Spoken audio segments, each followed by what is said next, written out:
अच्छा जी, बिस्मिल्लाहिर्रहमानिर्रहीम। ये अपना शो हो रही है स्क्रीन आपको? Yes sir. अच्छा जी, लास्ट टाइम हमने कुछ इंट्रोडक्शन पढ़ा मोमेंट्स के बारे में, और हमने ये कहा कि जो मोमेंट्स हैं ये बेसिकली क्या है, मीन किस चीज का, of the different powers of the deviations of the observations from there mean. यानी कि आप देखें कि अगर आप देखें कि ये है sum of deviation of x values from the mean divided by number of values. आप जानते हैं जब आप किसी भी सम को n से डिवाइड करते हैं तो वो एवरेज बनती है। So it is the average किस चीज की, of the deviation of x values from there mean. तो साथ ही क्या है, इसकी डिफरेंट पावर्स हैं, डेविएशन की डिफरेंट पावर्स हैं। अब अगर इसकी पावर जो है वो आपके पास 1 है तो ये कहलाएगा moment about mean, first moment about mean, जो कि हमेशा 0 होता है, और सेकंड मोमेंट अबाउट मीन जो कि इसकी पावर स्केयर में होगी, और सिमिलरली आपके पास m3 जो है इसकी पावर क्यूब हो जाएगी डिफरेंस की, और इसकी पावर जो है वो फोर्थ मोमेंट अबाउट मीन की पावर 4 हो जाएगी। तो सिमिलरली ये हमारे पास फार्मूला बन जाएगा इसी डेफिनेशन को अडॉप्ट करते हुए ग्रुप डाटा के लिए। तो ये फोर्थ मोमेंट अबाउट मीन जो है इनको हम सेंट्रल मोमेंट्स और मीन मोमेंट्स भी कहते हैं। अब हमने कल इसके बारे में पढ़ रहे थे कि what is the role of moments, why we calculate moments. The main purpose of calculating the moments is actually to find the moment ratios. These moment ratios are calculated for knowing the distribution of the data. Once we say that the distribution of the data, it means we are talking about the two important things. One is called symmetry of the data, and the second one is the kurtosis of the data. जो B1 है, ये जो ratio है basically जो moment about mean, third moment about mean का square divided by second moment about mean का cube. ये ratio जो है B1 जो है ये मोमेंट कोएफिशिएंट फॉर स्क्यूनेस है। इससे हम डाटे की सिमेट्री चेक करते हैं, और जो B2 है इससे हम कर्टोसिस चेक करते हैं। देखें अब इसका ये क्राइटेरिया आप याद रखें, if the B value is 0, अगर B वैल्यू जो है वो B1 का आंसर 0 आता है, then the distribution is symmetrical. Symmetrical distribution क्या होती है ये हम आपको आगे चल के मैं डायग्राम से भी समझाता हूं। और अगर B1 जो है वो ग्रेटर देन 0 होगा तो इसका मतलब है पॉजिटिवली स्क्यू डिस्ट्रीब्यूशन है, और अगर B1 की वैल्यू लेस देन 0 होगी तो नेगेटिवली स्क्यूड डिस्ट्रीब्यूशन है।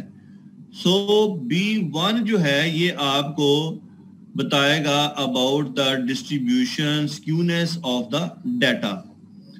अब आपके पास ये एक डायग्राम आपको नजर आ रही है, ये देखें, ये एक आपके पास डायग्राम नजर आ रही है। ये आपको बताती है कि ये सिमेट्री ऑफ द डाटा। देखें इसमें तीनों डायग्राम में डाटा जो है वो सिमेट्रिकल है। सिमेट्रिकल डाटा ऐसा होता है जिसका मीन मीडियन मॉड सेम होता है। आप देखें हमारे पास इसका मीन मीडियन मॉड सेम है, यहां पे भी, यहां पे भी, यहां पे भी। लेकिन one thing you can observe here कि peak of the curve variate for different scenario, कि जो ये हमारे पास जो ये जो नॉर्मल कर्व है जिसको हम बेल शेप्ड कर्व भी बोलते हैं, ये इसकी जो पीक है वो वेरिएट कर रही है, लेकिन जो डाटा है वो सिमेट्रिकल है। सिमेट्रिकल डाटा में मीन मीडियन मॉड जो है वो सेम होते हैं। अब स्क्यूनेस जो है आगे है, स्क्यूनेस क्या है कि अगर आपके डाटा में सिमेट्री ना हो तो फिर क्या होगा, फिर या डाटा आपका पॉजिटिवली स्क्यूड होगा या नेगेटिवली स्क्यूड होगा। अब आप कैसे डिटरमिन करेंगे कि हमारा डाटा पॉजिटिवली स्क्यूड है या नेगेटिवली स्क्यूड है?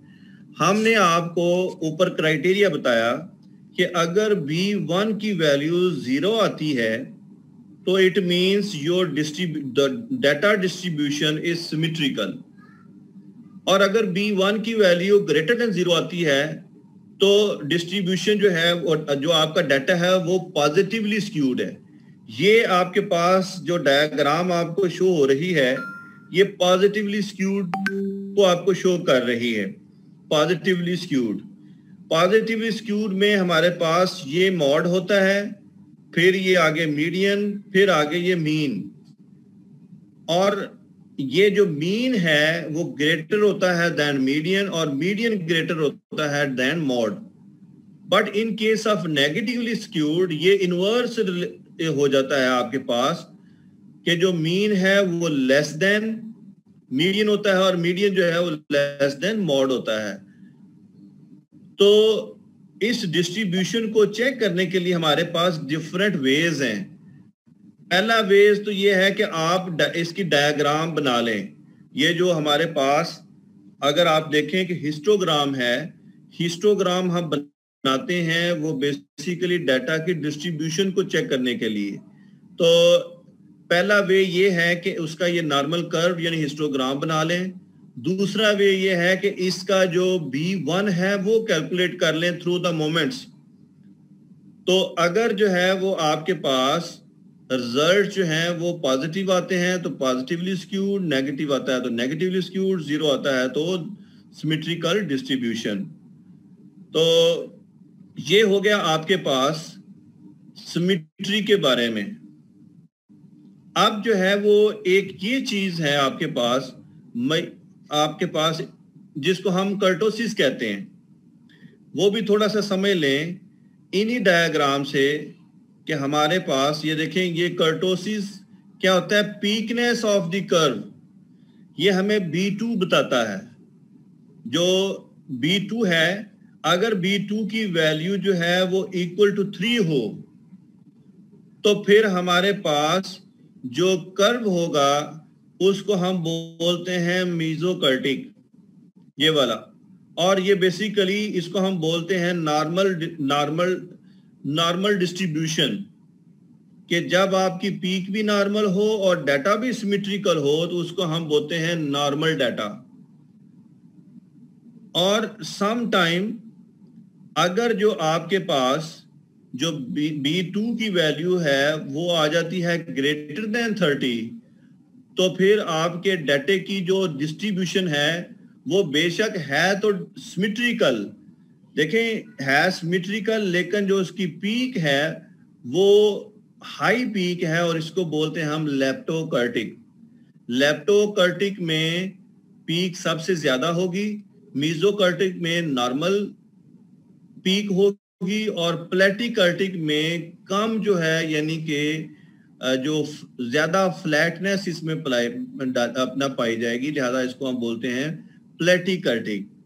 तो याद रखें कि जब B2 की वैल्यू इक्वल टू 3 हो तो मीजोकर्टिक, ग्रेटर देन 3 हो तो लेप्टोकर्टिक, लेस देन 3 हो तो प्लेटिकर्टिक।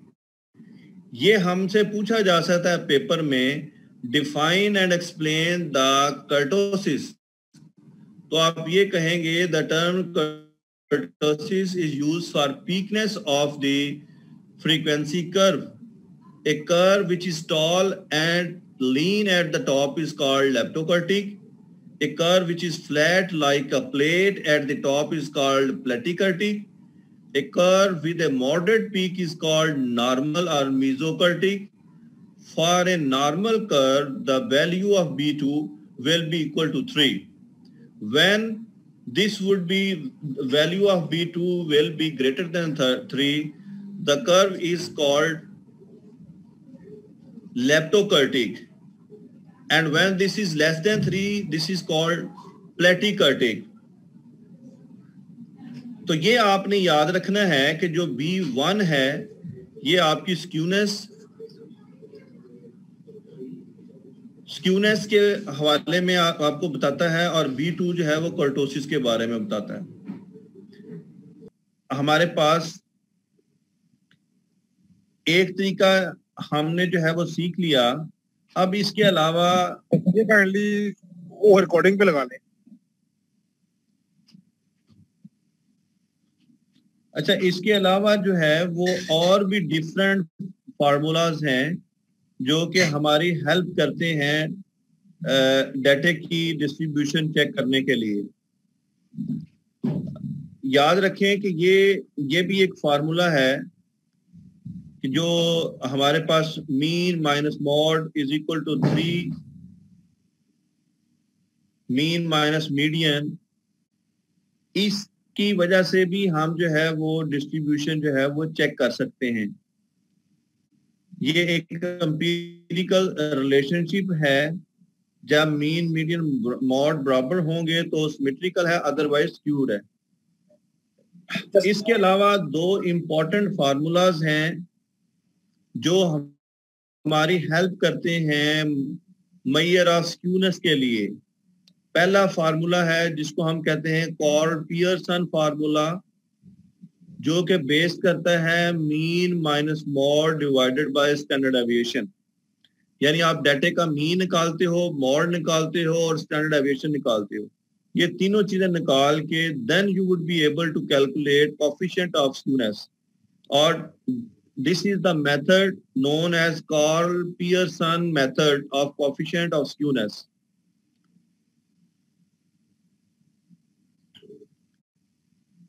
अच्छा, इसका एक और फॉर्म है, वो ये है कि 3 into mean minus median divided by standard aviation. ये फार्मूला भी आप यूज कर सकते हैं for measuring the coefficient of skewness. इसमें सादा सी बात है, देखो अगर जो है वो 0 आता है आंसर तो देन सिमेट्रिकल है. अगर पॉजिटिव आता है तो पॉजिटिवली स्क्यूड है. अगर नेगेटिव आता है तो नेगेटिवली स्क्यूड डाटा है आपका. इसके अलावा एक और फार्मूला है जिसको हम बोलते हैं Bowley's coefficient of skewness. Bowley's coefficient of skewness. Some time paper में आपको ये बता दिया जाएगा कि आप कोएफिशिएंट ऑफ स्क्यूनेस फाइंड करो by using the method of Carl-Pearson और by using the method of Bowley's coefficient of skewness. तो ये आपने याद रखना है. ये इसका फार्मूला है Q3, यानी कि इसमें क्वार्टाइल यूज हो रहे हैं. Q3 quartile 3 plus Q1 minus 2 quartile 2. ये जो मीडियन है ये क्वार्टाइल 2 है, divided by Q3 minus Q1. तो ये बोलेज कोएफिशिएंट ऑफ स्क्यूनेस है और इसकी जो रेंज है वो -1 और +1 के दरमियान. बस ये आप करेंगे. एक जो B1 B2 की जो रेशियोज हैं मोमेंट्स के जरिए. सेकंडली ये कार्ल-पियर्सन के जो दो फार्मूले हैं 1 और 2. इस तरह से आपका जो क्वेश्चन जो इसका 3 पार्ट है बोलेज कोएफिशिएंट स्क्यूनेस, ये आपने 3-4 फार्मूले हैं जो कि आपने सिमेट्री स्क्यूनेस के लिए चेक करने हैं.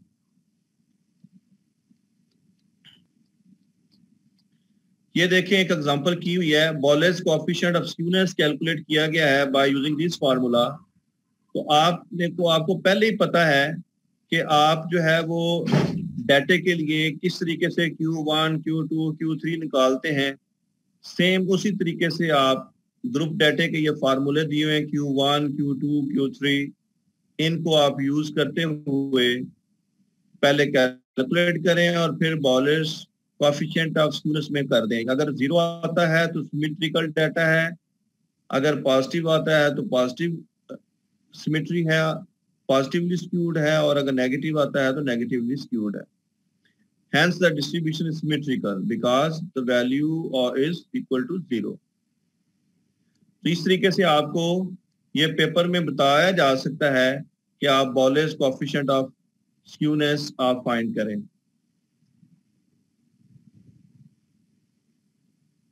इसी तरीके से ये और भी फार्मूले, ये जो हमने ऊपर पढ़े हैं, ये भी इस फार्मूले से आप फाइंड आउट कर सकते हो। और ये डिफरेंट फॉर्म्स हैं, call-Pearson, mean minus mode divided by standard deviation, ये भी आप यूज कर सकते हो जी। तो ये आप करेंगे। आज के लिए इतना ही रखें। सिंपली आपने मोमेंट्स के बारे में पढ़ना है, उनकी जो फार्मूलेज हैं उनको आप लिखें, सिमेट्री को डिफाइन करें, positively skewed, negatively skewed diagram से लर्न करें, कर्टोसिस को डिफाइन करें और एक्सप्लेन करें, उसका क्राइटेरिया B2 का क्या होगा, और कौन कौन से फार्मूले हैं, कॉल्स-पियर्सन का फार्मूला, बॉलेस कोएफिशिएंट, स्क्यूनेस, ये सारे जो है वो आप एक दफा मेमोराइज कर लें। उसके बाद हम इसके ये छोटे छोटे जो न्यूमेरिकल हैं वो कर लेंगे, लेकिन पहले आप इनके फार्मूले रिकॉल कर लें।